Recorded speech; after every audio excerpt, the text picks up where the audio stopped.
Seguimos poniendo la mañana en camino y tal cual lo hemos anunciado con mucha alegría, estamos recibiendo una vez más a nuestro querido, para que voy en orden, querido oyente, querido al querido escritor, querido oyente y querido amigo Tabaré Lacosta. El orden me parece que es adecuado, ¿no?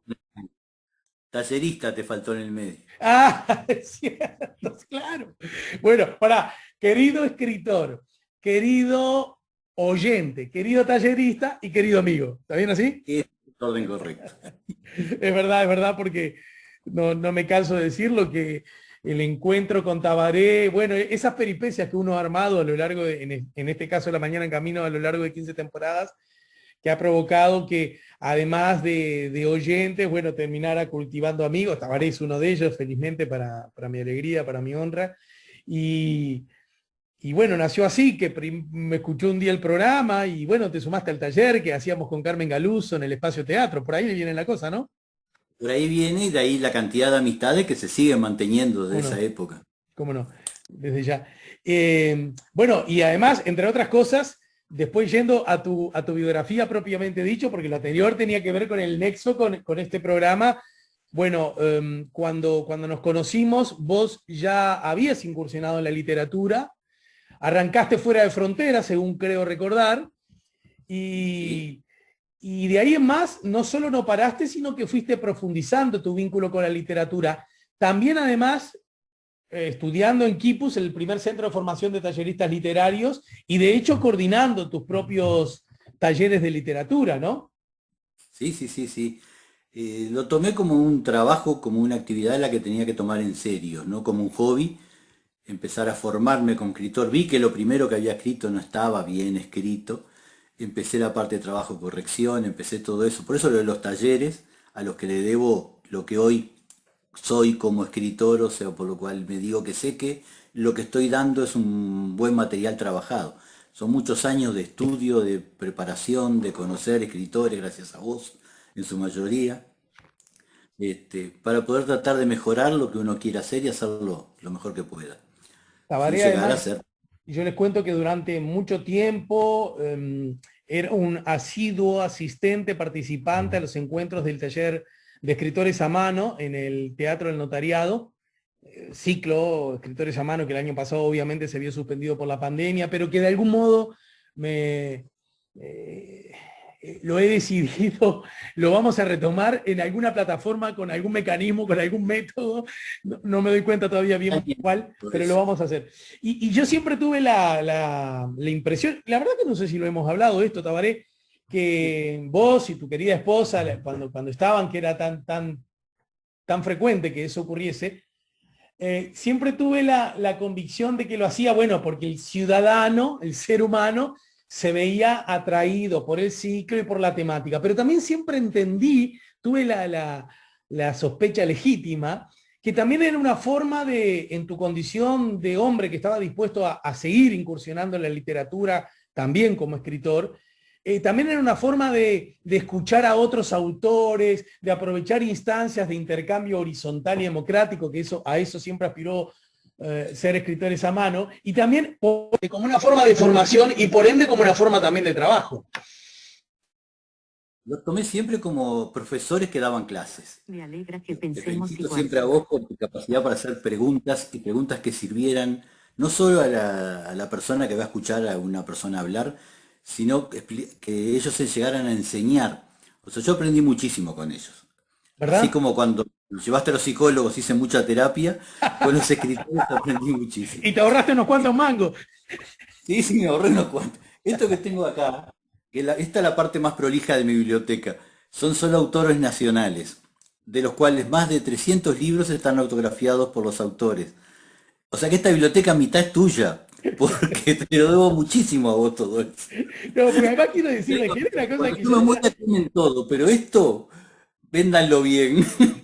no, porque también, ahora que vos yo te tiré el centro y vos entraste a cabecear, recuerdo que era casi un rito que terminó, primero, era un rito que llegara a la pregunta de Tabaré. Yo ya la conocía por la letra, porque siempre habilitamos un espacio de preguntas que siempre pedí que llegaran por escritos, porque bueno, aprendí que ese era el mejor método. Probablemente no el más cómodo ni el más amable, pero a los efectos del intercambio terminaba siendo el más efectivo.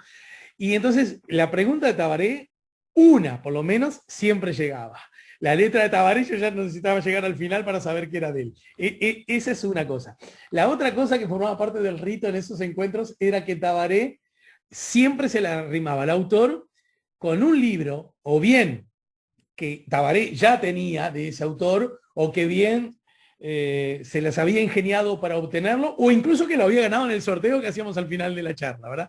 Entonces siempre pedía la firma, y por eso ahí se explica que buena parte de esos libros que están a tu espalda, según decís, están autografiados. Y la otra cosa que también era un rito, era la fotografía. De hecho, hay encuentros de escritores a mano que por X motivos, distintos motivos, yo no tengo el registro fotográfico, a pesar de que te diría que siempre tomé fotos, pero bueno, en fin. Y muchas veces me ha salvado tu propio registro, por lo menos para recordar al autor o la autora cuando estuvo en Escritores a Mano. Tengo como 200 fotos. Con gente muy querida, como de la que no, pero me saqué la foto igual. ¿Conoces el caso? Pero no, era así un ritual y aparte como que y se extraña eso, hay un síndrome de abstinencia, Alejandro, Sí, que queremos eso. sí. Queremos juntarnos, abrazarnos, conocer, ya la mitad de los escritores nuevos no han pasado por ahí Es todavía. verdad, es verdad. Tengo una lista pendiente. Bueno, ya vamos a ir al Ángel de la Terraza, que me parece, yo el otro día estaba haciendo, sin proponérmelo, porque justamente me llegó el Ángel de la Terraza, me llegó un trabajo audiovisual formidable de Guille Trochón, el hijo de Luis y de Elvia, y mis queridos amigos. Bueno, Luis murió hace un año y poquito, previo a la pandemia. Em, y, y bueno, y recuerdo que Leonores Barcas me pidió una nota, como hacemos entre nosotros los actores, que nos pedimos entre todos, por una obra que ahora obviamente no puede hacer porque se han suspendido los espectáculos públicos. Y muchos de ellos, y me quedo recontra corto, y muchos de ellos tenían zonas en común que tenían que ver con la creación en el marco de la pandemia, de la emergencia sanitaria, ¿no es cierto? Y por ende también para muchos distintas formas de aislamiento. En el caso de Tabaré, el Ángel de la Terraza, yo diría que tiene como, me permito sugerirlo, una doble condición de encierro, porque por un lado al personaje le está ocurriendo eso, pero en realidad también sabemos, porque fue escrito en tal año, en tal país, que fue escrita por alguien que también de algún modo estaba sometido a distintas formas de encierro. Entonces, a mí me parece que se armó un juego muy interesante. Es un libro espléndidamente escrito, que se lee, la verdad, habla de 26 días, pero se necesita uno o menos de uno para leerlo, y mucho más si viene con 2 habanos de regalo. Así que, bueno, me gustaría un poquito que nos contaras algo de esa peripecia creativa, Taba. Bueno, el Ángel de la Terraza en realidad surgió cuando en los principios, allá en marzo, cuando empezó la primera parte de la pandemia.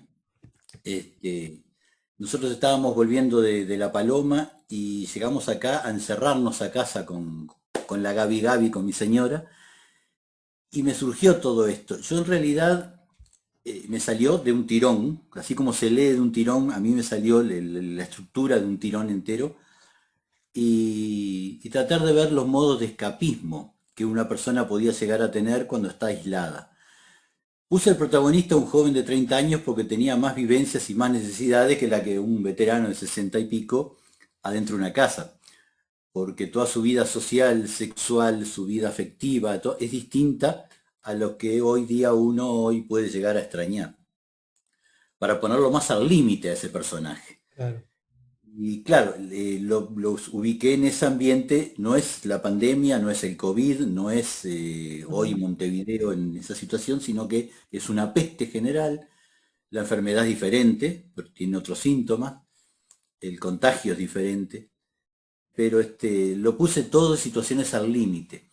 Y el tipo tiene los modos de escapismo, que son los sueños, lo que tenemos todos, los sueños, las pesadillas y lo que podemos ver a través de una ventana, el teléfono y la televisión. Ujú.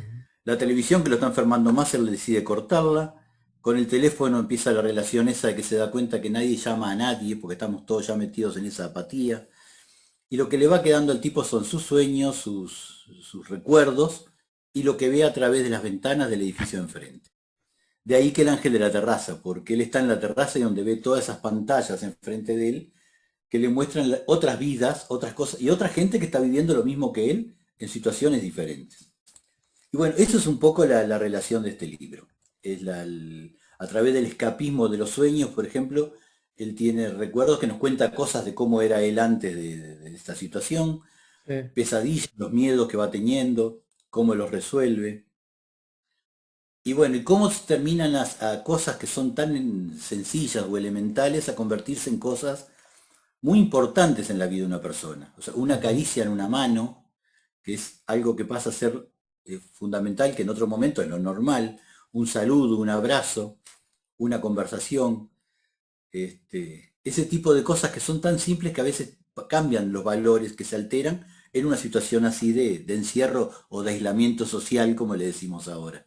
Sabés que Esto cuando leí, ¿de qué estamos hablando? ¿De una novela? ¿Qué te ha dicho es una Carmen al respecto? novela corta. Mi hijo la leyó en un viaje de Montevideo a Colonia, para que te hagas una idea. Este, es una novela que se lee de un tirón, o sea, es una novela, por supuesto, y como tenía mucho más cosas que iban agregando, no es un cuento largo porque no es un cuento, en realidad, Sí, sí, tiene sí. una cantidad de detalles típicos de la novela, como son esos flashbacks, esas cosas que se van agregando que le da más incorporación. Pero tampoco llega a ser una novela larga porque es una situación de encierro y la gente no estamos en este momento encerrados, decididos a escribir algo muy largo en esto.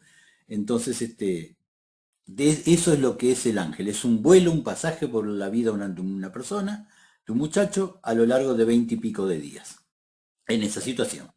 Tabaré, porque sabes que cuando leí la novela me vino casi en forma automática, bueno, admito que me viene en forma muy habitual, el Qué lástima de León Felipe, bueno, León Felipe Camino, no se sabe tanto, pero yo tengo que reivindicar su apellido, y cuando justamente dice al cristal de esta ventana, que ahora lo busqué acá, ya lo había preparado, porque justamente me acordé que me recordó esto, tu novel, cuando habla de la ventana y dice, por aquel cristal se le veía la cara lo mismo que cuando estaba pegadita al cristal de mi ventana, ¿no? Ahí está aludiendo a la niña que le hacía morisquetas del otro lado de la ventana, y bueno, que muere esa niña.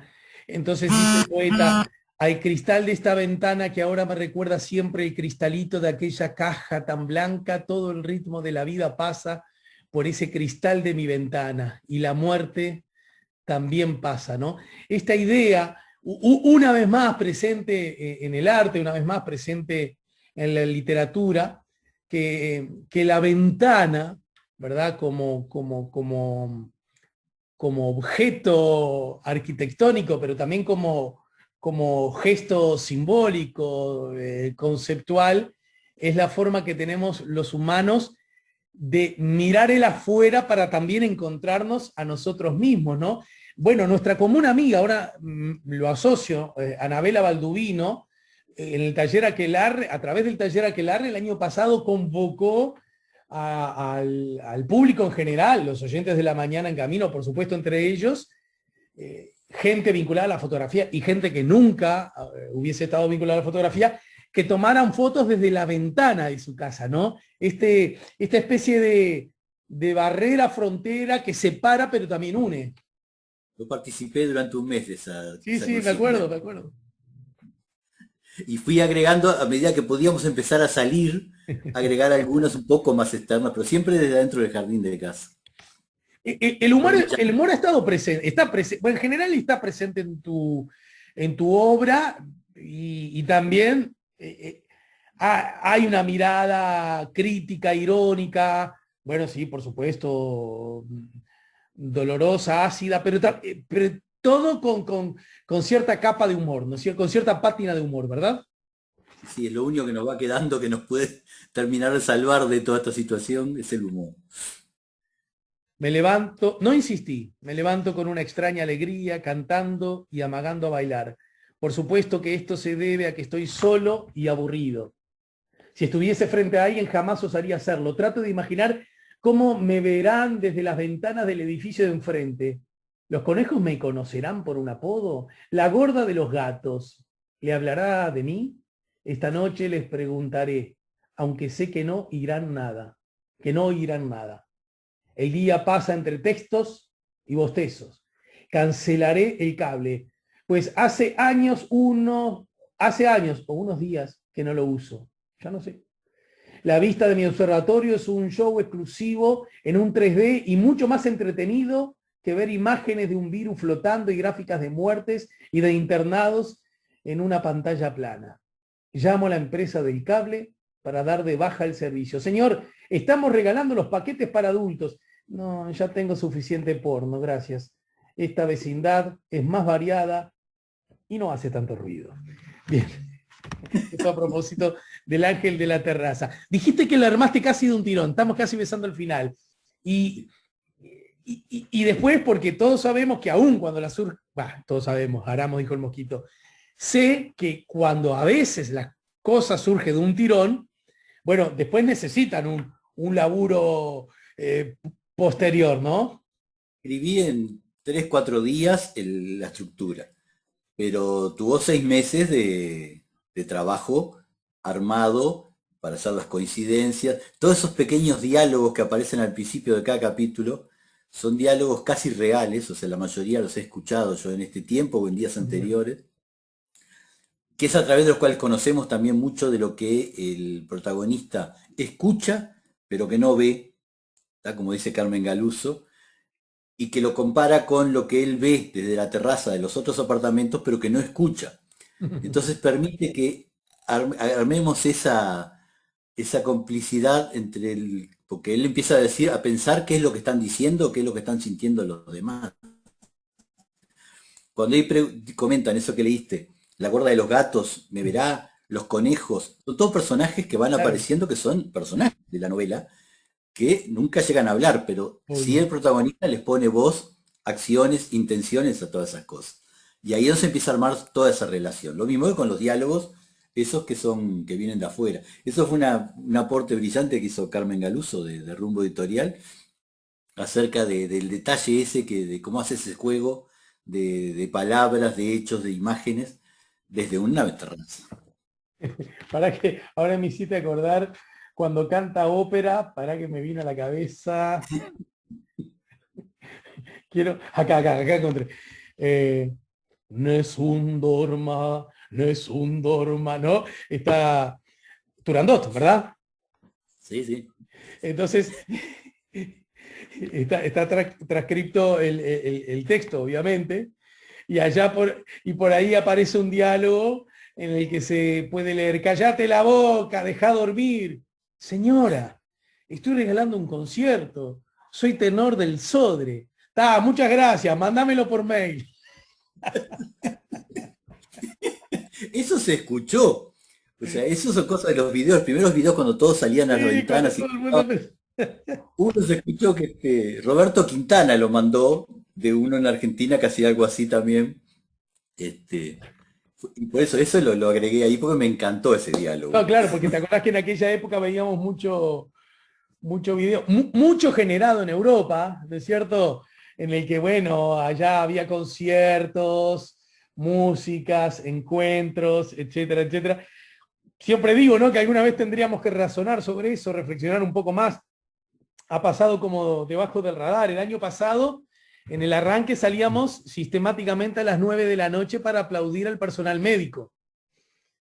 Un personal Sí, médico que en ese momento, lo voy a decir así amablemente, estaba trabajando menos que nunca en toda su historia, porque sí, sí, la gente estaba adentro, no íbamos al médico y todavía nadie estaba enfermo de COVID, sí, ¿verdad? sí. Y ahora que los locos están enfermos, muchos muertos, desbordados, con ya no CTI casi colapsados, sino con atención primaria insuficiente, por decirlo menos, no salimos a los balcones a aplaudir. Era porque lo veíamos que en España lo hacían, en Italia y acá no. Qué locura también eso, ¿no? Durante ese primer mes o 2 meses, yo publiqué, está en mi canal de YouTube, leía cuentos para la gente que estaba encerrada. Sí, sí, me Entonces acuerdo leí perfecto. cuentos míos, empecé por míos, terminé leyendo poemas, leyendo notas. Me acuerdo que hablé con Rafael Curtoasí, le digo, ¿puedo leer un cuento tuyo? Me dice, sí, por supuesto. Y leí un cuento de Rafael. Y están ahí 40 grabaciones de distintos autores, que están todas en el canal de YouTube. Y me llegó, por ejemplo, una amiga desde España, me comentaba, ella hacía fisioterapia para personas mayores.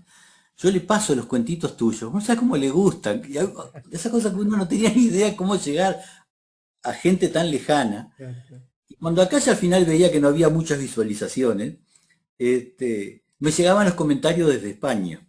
O sea que fue una cosa que hicimos en los primeros momentos, cuando quisimos buscar soluciones al encierro, al aislamiento, y lo fuimos dejando de lado y bueno, y nos fuimos saliendo más afuera, contagiando y complicando más la cosa, ¿no? Habría que Bien. volver. Bueno, en todo caso, recuerden El Ángel de la Terraza, así se llama el último libro de Tabaré Lacosta, editado por Rumbo Editorial. Está en el circuito librero, ¿verdad? Así en librería lo distribuye Guzzi. De todos modos, como mucha gente no se anima a salir a buscar los Bien. libros, yo también estoy repartiendo por mi cuenta, o sea, a Bueno, ¿y cómo través de hace mi la gente Facebook. si quiere conectarse con esa posibilidad, con esa A través herramienta? de mi Facebook, Tabaré Lacosta, y yo lo Facebook. llevo, en Montevideo lo llevo a domicilio gratis, y dedicado y todo. Pero no, están en todas las librerías. Pero sé que hay mucha gente que no se anima a ir a Está bien, librerías. está bien, está bien. Y Bueno, no quiero gracias, que deje. Tabaré. Te mando un abrazo Bueno, grande, cariñoso, y nos reencontramos como siempre, más temprano que tarde. Saludos, besos de saludos. la familia Nos y a toda ayudó la a poner la audiencia. mañana en camino, Tabaré Lacosta, estamos en el 98.7. Estamos también a través de nuestro canal YouTube La Mañana en Camino. Les recuerdo a todos que se pueden suscribir al canal y que también allí pueden usar nuestra vía de comunicación, el chat, como así también nuestro WhatsApp 099-894-987 y nuestro correo electrónico en camino98.7 @gmail.com y naturalmente nuestra página Facebook, La Mañana en Camino.